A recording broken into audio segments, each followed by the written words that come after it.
Hello lovely people, welcome to Guitar Elevation. I'm Jack and together we are going to cover how to improvise over a beautiful A minor backing track. Now of course everything I'm saying is also applicable to other keys, D minor, B minor, you name it, or even the major keys, G major, C major, and all of the others. I'm going to show you where to start from even if you have zero experience in improvisation.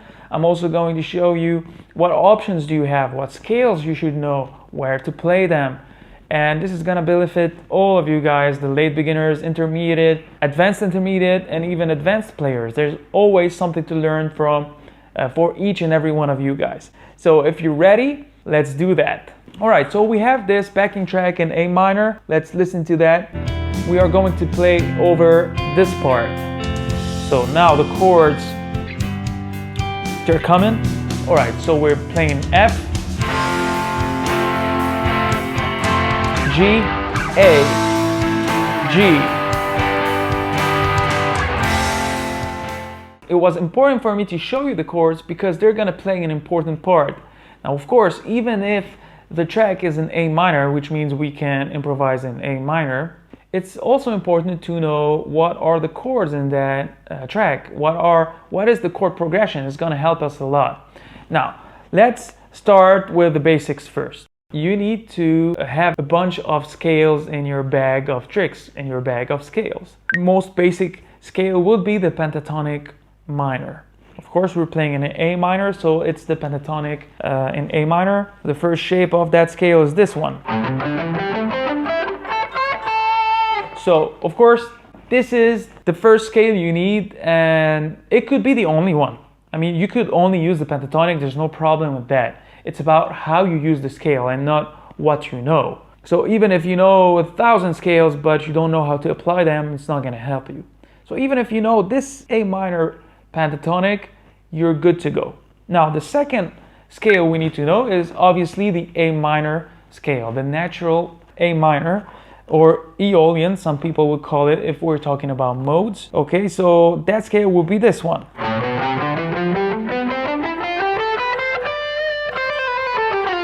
Now, this shape I just played is known as being the 3-note per string shape, but you can use the standard shape, this one. It doesn't matter which one you know, okay? It doesn't matter. What matters is you know that scale and how we're going to use it. And of course, you need to know the relative major of that A minor scale. Now, if you have no idea what I'm talking about, don't worry. Every minor scale has a relative major scale, and every major scale has a relative minor scale. What does that mean? The word in English, relative, means that these two scales have a relationship together, right? They're connected in a certain way. Well, basically, the connection is that it's the same thing. So what do I mean by it's the same thing? It means that the notes of the A minor scale are the same as the C major scale. So the A minor scale and the C major scale are relative scales, or the key of C is a relative of the key of A minor. So the only difference is that the C major scale starts on C and ends on C. The A minor scale starts on A and ends on A, but both share the same notes, which are C, D, E, F, G, A, B. It doesn't mean that we cannot start the scale from any other note. That's not what I'm saying here, but you should know for now is that those two scales share the same notes and that they are the same thing. So anytime you have a minor key, just know that you should go 3 frets up in order to find the relative major key. And whenever you have a major key, you should go 3 frets down, or a minor third, in order to find the relative minor key. So now we're in A minor, so the relative major is C major. I'm going to play C major. So basically, that's the next scale you need to know how to play, which is the major scale. Now, of course, we can play the C major in the standard shape like that. So it's up to you to decide which shape you want to use. I don't care. All right, so these are the 3 basic scales you need to know in order to be able to improvise over an A minor backing track. If we were playing over D minor, you would need the D pentatonic minor, the D minor scale, natural minor, and then its relative major, okay, which is F major. Okay, I'll let you discover the rest of the keys. Now, that's level 1, to discover what are the scales we need to use, and then to apply them over the backing track. All right, let's play and let's try those scales over the track. First, I'm going to do the pentatonic, then the A minor, natural minor, and then the C major scale. Let's go. So pentatonic first.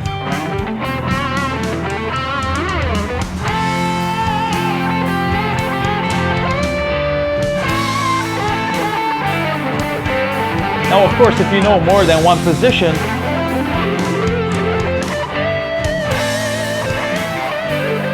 you can play on other positions. Now the minor scale.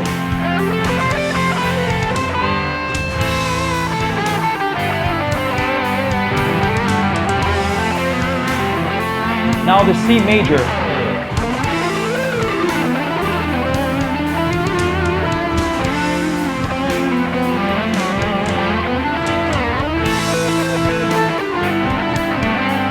All right. Now, of course, if you know more than one position, be my guest to use that. But like you saw, all of them work and they sound pretty good.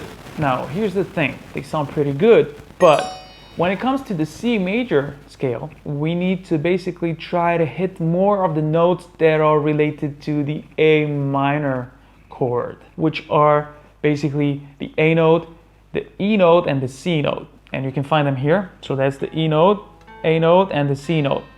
That's your A minor chord. So whenever I'm playing the C major scale, I need to put more emphasis on those notes. So here is where A minor and C major are not the same thing. Remember when I said they are the same thing? Now, the level 2 is to understand that I can play on C major, but I need to emphasize more the notes of A minor. Now, if I don't know how to play those notes or find them on the fretboard, it's not a big problem. Your ear will tell you which note will work best. So let's play over the track and let me show you how you will feel that the notes of the A minor chord feel more safe or more comfortable to the ear, and they are notes that we are always geared towards. Okay, so let's see that.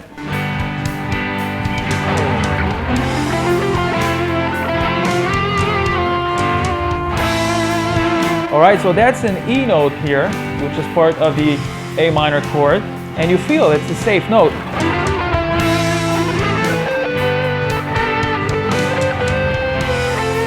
That's the A note here. That's the C note.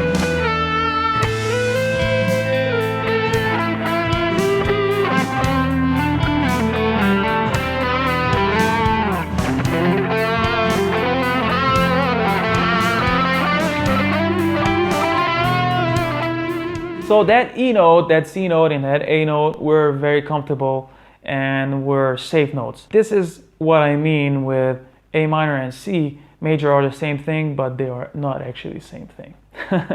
Alright, so now that we saw that we could use the pentatonic, the A minor scale, and the C major scale, let's take it, level up, and let's try and be more thoughtful of what we're improvising over.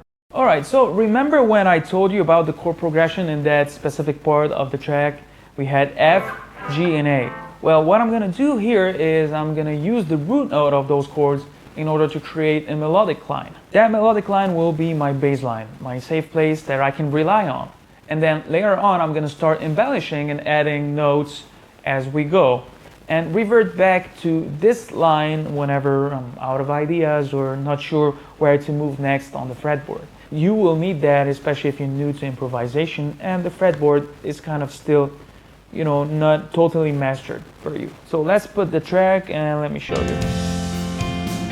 All right, here we go. F.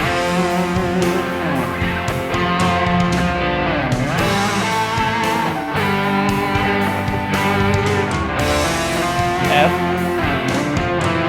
G, A, F. You can play anywhere on the neck. F.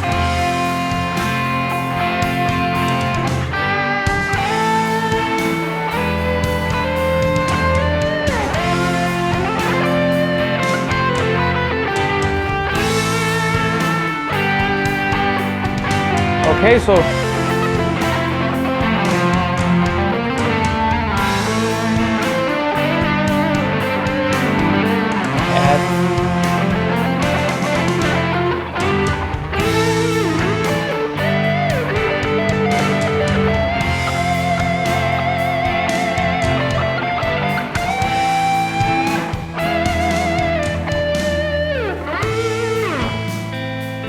all right, so as you saw, I was reverting back to this melodic line, and you could use the chords of any backing track you're playing over. Study the chords, find the root notes, build a melodic line over that progression, and then start embellishing. Now, the next step would be to play whatever, just go do whatever, and then acknowledge the progression every once in a while. Okay, that would be really cool to do. All right, so just go crazy all over the place and then acknowledge the chord progression. Let's do that. Now,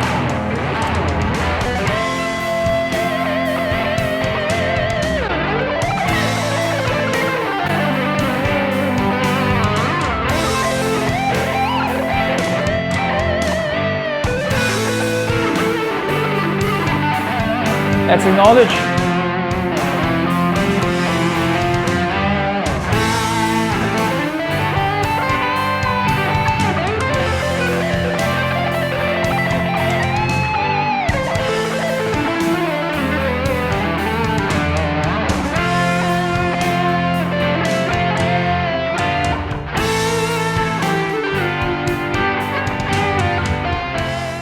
So we learned what scales to use, and then what relative key to use, and then how to use that, and then how to take advantage of the chord progression in order to create a melody line and improvise on top. Now remember, it doesn't matter what are the scales that you know, it's about how you use them and if you know how to use them. Okay, so that's the most important thing here. I hope you enjoyed that. Don't forget to subscribe, and if you want to get the diagrams of the scales, you can download them from the link below. You sign up for free and you get the diagrams for this lesson and all of the other lessons for free.